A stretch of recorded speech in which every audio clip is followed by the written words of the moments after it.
Item ಯಾವುದೇ ಇರಲಿ try ಮಾಡಿ ಆಚಿ ಚಿಕನ್ ಮಸಾಲಾ. ಯೋಗೇಶ್ ಗೌಡ ಕೊಲೆ ಪ್ರಕರಣಕ್ಕೆ ಸಂಬಂಧಿಸಿದಂತೆ ವಿನಯ್ ಕುಲಕರ್ಣಿಯನ್ನ ದೋಷಿ ಅಂತ ಈಗ ಕೋರ್ಟ್ ತೀರ್ಪು ಕೊಟ್ಟಿದೆ.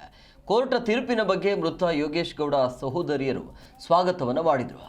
ಕೊಲೆಗಾರ ವಿನಯ್ ಕುಲಕರ್ಣಿಗೆ ಜೀವಾವಧಿ ಶಿಕ್ಷೆ ಆಗಬೇಕು ಅಂತ ಮೃತ ಯೋಗೇಶ್ ಗೌಡ ಸಹೋದರಿಯರಾದ ಅಕ್ಕ ಮಹಾದೇವಿ, ಜಗದೀಶ್ವರಿ ಒತ್ತಾಯಿಸಿದ್ದಾರೆ.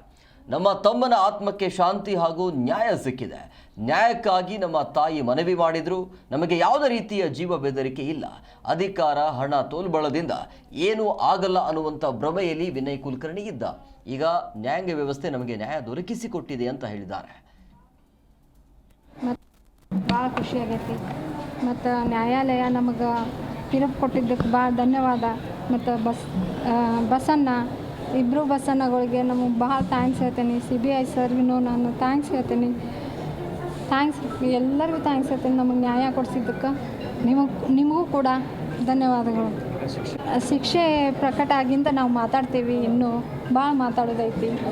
ಆದ್ರೆ ಇದಕ್ಕೆ ನಾನು ನಿಮಗೆಲ್ಲರಿಗೂ ಧನ್ಯವಾದ ಹೇಳ್ತೇನೆ. ಸರ್ಗಳಿಗೆ ಆಯ್ತು, ನಿಮಗೆ ನೀವು ಭಾಳ ಹೆಲ್ಪ್ ಮಾಡಿರಿ ನಮ್ಮ ಅಣ್ಣರಿಗೆ. ಥ್ಯಾಂಕ್ಸ್ ರೀಪ್ಪ ನಿಮಗಷ್ಟು ಹೇಳ್ತೀನಿ. ಇತ್ತೀಚೆಗೆ ನಮ್ಮ ತಾಯಿ ಅಪೀಲ್ ಮಾಡಿದ್ರು. ನಮ್ಮ ತಾಯಿ ಇದಾದ್ಮೇಲೆ ನಮ್ಮ ಅಣ್ಣಾರು ಎಲ್ಲ ಮಾಡ್ಕೊಂಡ್ರೆ ನಮಗೆ ಗುರುರಾಜಿ ಬಸವರಾಜ್ ಕೊರವರು, ಆಮೇಲೆ CBI ಸರ್ ಎಲ್ಲರೂ ಸಪೋರ್ಟ್ ಮಾಡಿದ್ರೆ ನಮ್ಮ ಕೇಸ್ ಸ್ಟ್ಯಾಂಡ್ ಆಗೈತಿ.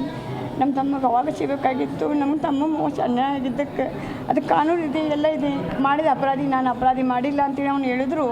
ಅವ ಇಷ್ಟೆಲ್ಲ ಅವ್ನು ಅಧಿಕಾರಿ ಇದ್ದಿದ್ದಕ್ಕೆ ಅವನ್ನೆಲ್ಲ ಮುಚ್ಕೊಂಡೋಗಿತ್ತಂತ ಅವ್ನು ತಿಳಿದಿದ್ದ. ಅದಕ್ಕೆ ದೇವರ ಇದ್ದಾನೆ. ನಮ್ಮ ತಮ್ಮಗೆ ನ್ಯಾಯ ಸಿಕ್ಕಿದ್ದಕ್ಕೆ ನಾವು ಖುಷಿ ಪಡ್ತೇವೆ. ಅವಾಗ ಜೀವಾವಧಿ ಶಿಕ್ಷೆ ಆಗಲಿ ಅಂತ ನಾವು ಕೇಳ್ಕೊತೇವೆ. ಅಂದಾಗ ನಮ್ಮ ಮನೆಗೆ ಎಲ್ಲರಿಗೆ ನಮಗೆ ಶಾಂತಿ ಸಿಕ್ಕೈತಿ. ಈಗ ಅದೇ ನಮ್ಮ ತಮ್ಮನ ಅವಾಗ ಬಿಟ್ಟಿದ್ರೆ, ಈಗ ಏನು ಬಸವರಾಜ ಮುತ್ತಿಗೆ ಅದಲ್ಲ, ಅವಾಗ ನಮ್ಮ ತಮ್ಮ ಇದ್ದಾಗ ಒಂದು ಸ್ವಲ್ಪ ನಮ್ಗೆ ಕ್ಲೂ ಕೊಟ್ಟಿದ್ರೆ ನಮ್ಮ ತಮ್ಮನ ಜೀವ ಬದುಕ್ತಿತ್ತು. ನಮ್ಮ ತಮ್ಮ ಮಕ್ಕಳು ಎಲ್ಲರೂ ನೆಮ್ಮದಿ ಹಿಂಗಿರ್ತಿದ್ರು.